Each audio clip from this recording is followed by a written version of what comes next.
Estamos de volta aqui com o Top Saúde, com Viviane Veloso, que é farmacêutica. Vamos falar de um assunto bem interessante, né, para as mamães. Ela que está gravidinha já no terceiro trimestre da gestação, além de profissional, também está vivendo na pele, né, Vivi? Vivi, minha gente, é porque é intimidade mesmo. Viviane, bom dia, seja bem-vinda. Bom dia, Ju. A gravidez, quando a gente suspeita, eu acho que estou grávida, para onde é que deve correr? Qual exame que deve fazer? Muitas mulheres recorrem aos testes rápidos de farmácia. Eles são confiáveis. Só que, em exames laboratoriais, o que detecta ali e dá uma confiabilidade é o beta-HCG. Então, o primeiro exame que se faz ali inicialmente, dentro de um laboratório clínico, é o beta-HCG, para saber se a pessoa está ou não está grávida. O que é que confere? É hormônio? O que é? Como é que faz para descobrir o que é que nesse beta-HCG tem que descobre que a mulher está grávida? O sangue sempre vai ser no sangue, porque lá no sangue da mulher vai começar a criar um hormônio específico da gravidez e aí o beta vai ativar e, no caso, detectar que esse mesmo hormônio sai na urina. Viviane, e quando a mulher descobre que está grávida? Pronto, tive a confirmação, estou grávida, o beta-HCG deu positivo, né, assim que chama. Uhum. Quais são os primeiros? Quando é que eu devo ir ao médico procurar os primeiros exames? Porque tem os exames do primeiro trimestre, né? Quando é que se deve acontecer? Logo em seguida ou tem que esperar algumas semanas? Quando descobre, a primeira coisa ou é procurar um postinho de saúde ou uma médica. No caso, imediatamente já começa o pré-natal. E aí começa toda aquela triagem de exames, que no primeiro trimestre sempre é maior do que o segundo e o terceiro. Só que tem mulheres que preferem fazer tudo novamente para ter uma confiabilidade, ter uma segurança e uma precaução melhor para prevenir doenças ou até mesmo reduzir. Viviane, e nesse primeiro trimestre, o que é que a gente consegue detectar? Quais são os exames necessários? Tem hemograma, tem testagens de HIV? Fala para a gente um pouquinho sobre isso. No primeiro trimestre é o que tem uma quantidade maior. No caso, aí, é hemograma completo. Vem também a eletroforese da hemoglobina, porque muitas pessoas têm anemia, então, se tiver anemia, já tem que detectar, principalmente a anemia falciforme, que é a pior, então já tem que procurar se no caso a mamãe já tem, né? E se tiver na família, por isso que tem que fazer mesmo. Além disso, o lipidograma, que é a parte de colesterol, triglicerídeo, então faz também completo. Além desses, vem a dosagem de hemoglobina, como eu já tinha dito, vem a dosagem também, de glicose. Tem a hemoglobina glicada, que detecta se a mãe tem ou tem algum... Está ali na média ali de uma diabetes. E previne até uma diabetes gestacional. Além desses, vem para saber se a pessoa já teve contato ou não com citomegalovírus, rubéola, toxoplasmose. Vem também para detectar as ISTs, né, que não é mais DSTs, que vem hepatite, sífilis, hepatite, sífilis, HIV e assim por diante. Além desse, parasitolose de fezes e toda a parte de urinálise. Exame de urina completo, sumário de urina, urocultura mais antibiograma. Além desses, ainda tem a de vitamina, dosagem de vitaminas. Muito exame. É muito exame. Mas todos por uma questão mesmo do bem da mãe e da criança, não é? Isso, para prevenir e reduzir problemas que possam aparecer ou que tenha. No meu caso, por exemplo, eu nunca pensei que ia ter rubéola. E eu tive, entre aspas, no início. Vim descobrir, por causa do pré-natal, que eu já tive contato com a rubéola, sendo que eu sou vacinada. E aí eu tive que fazer outros testes, o teste de avidez, para saber há quanto tempo eu tinha pegado. Porque, assim, muitas pessoas confundem. Porque eu sou vacinada, eu tenho anticorpo. Não, cada organismo é diferente. Eu, por exemplo, eu não crio anticorpo para a rubéola. A mesma coisa é o Covid. As pessoas... eu estou vacinada do Covid. Certa pessoa chegou a falecer mesmo sendo vacinada com as 2 horas. Mas será que aquela pessoa está criando anticorpo para aquele Covid? Então, tem que saber, tem que investigar. Por isso que esses exames são essenciais no pré-natal. Com certeza. Tem até a questão da pressão alta. Também dá para identificar através dos exames, né, Viviane? Tem sim. Alguns, por exemplo, marcador sorológico de pré-eclâmpsia. justamente é para analisar a pressão arterial, se está com hipertensão, e isso já prevenir de uma pré-eclâmpsia, né? Mas esse já dá para fazer no primeiro trimestre ou só deixa lá para o último? Não, dá para fazer a partir da 8ª semana. A maioria dos exames, assim, a maioria, mas todos já tem que fazer desde o início. A 8ª semana em diante já é o ideal, porque já está bem elevado o sangue, tanto o sangue fetal, né, como o sangue da mãe. Então, é melhor na 8ª semana. Viviane, a importância de saber o fator RH, o tipo sanguíneo e fator RH da mãe e do bebê. Tem importância nisso? E muita, porque quando a mãe é positiva e o bebê negativo, pode ocasionar uma eritroblastose fetal. Então, é muito importante saber o RH, tanto do bebê como da mãe, para poder prevenir essa eritroblastose. E, consequentemente, caso venha a acontecer um negativo positivo, então, a mãe toma uma vacina, toma uma medicação para poder prevenir essa doença. Então, é importante saber todas essas questões. Viviane, os fatores de risco de uma gestação, quais deles, mais ou menos, pelo menos vamos falar de uma forma geral, numa amplitude, quais deles a gente consegue descobrir através dos exames laboratoriais? Primeiramente, um diabetes gestacional, ou diabetes mesmo, se a mãe venha a ter. É uma das mais importantes. Segundo, caso, como eu também já tinha dito no bloco passado, sobre a rubéola ou uma IST, que isso é um risco enorme.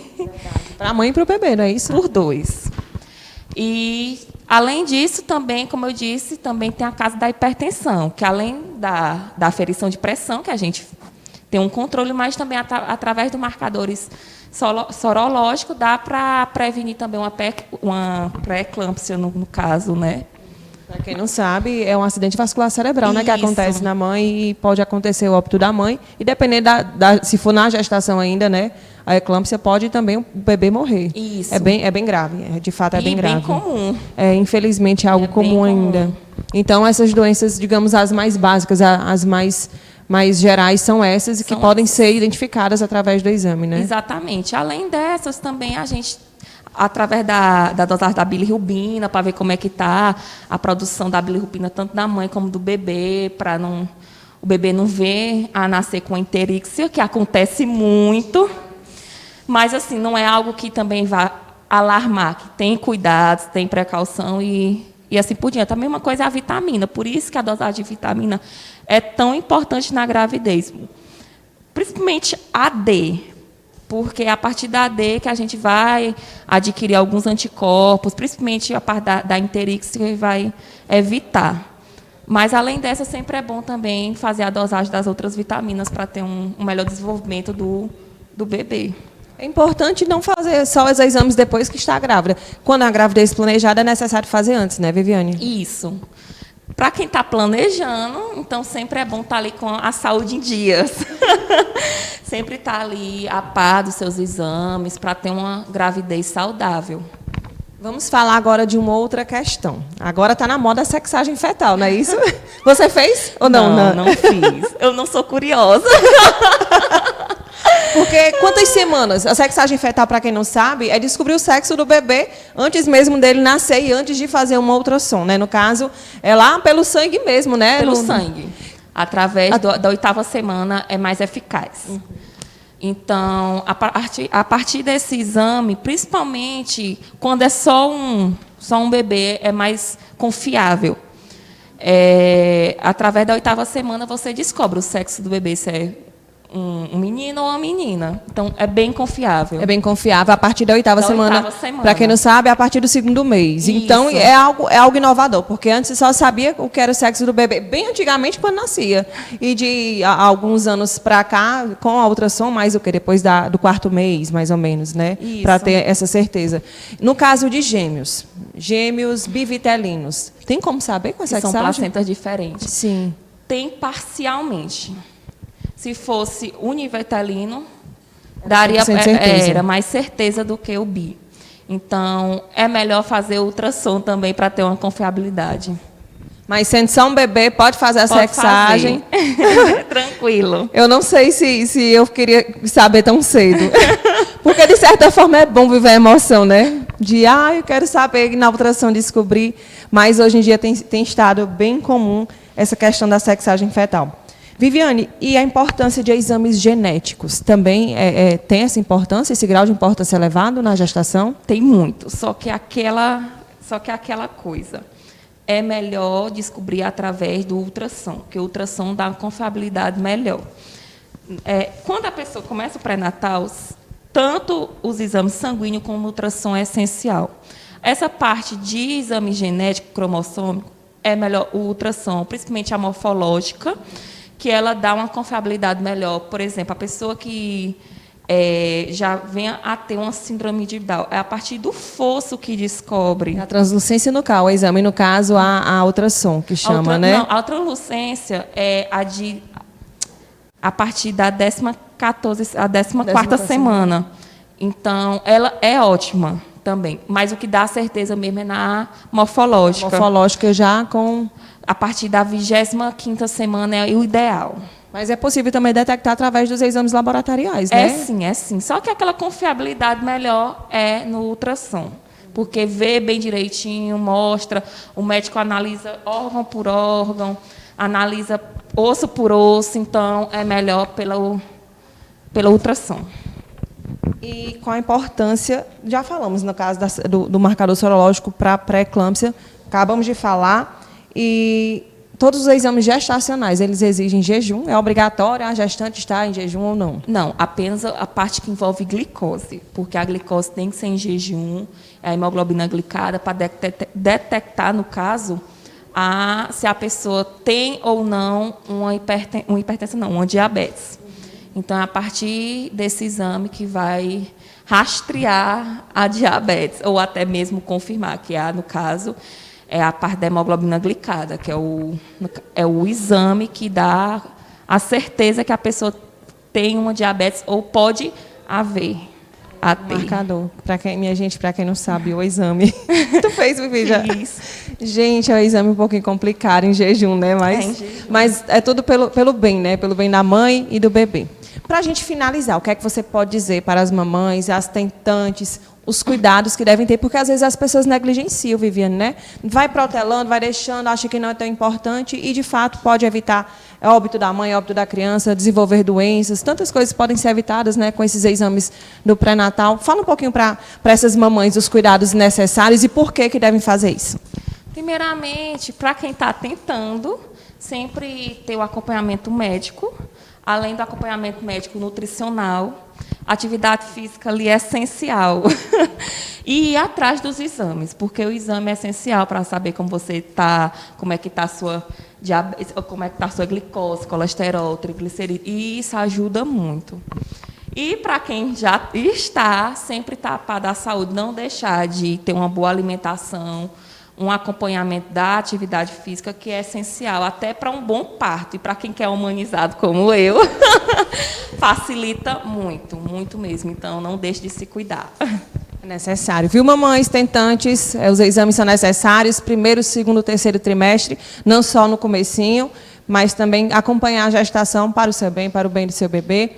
É importante ter todos esses cuidados, porque a gestação a gente já sabe que não é um processo tão fácil. Não. Pelo menos eu acredito que para 99% das mulheres sempre vai ter um desconforto, algum problema. Mas a gente pode evitar algumas coisas, né? E o que a gente puder fazer, a gente faz pelo bem dos nossos filhos. Vivi, muito obrigada, muito, muito obrigada. Espero vê-la mais vezes aqui. Dá licença nascer. Espero ser chamada também. Será? Sim, com certeza. Vamos falar. Acredito que tem muitas temáticas para a gente debater aqui. E é importante que as pessoas conheçam um pouquinho mais sobre saúde e bem-estar. Com certeza. Um ótimo dia para você e um bom trabalho. Para nós.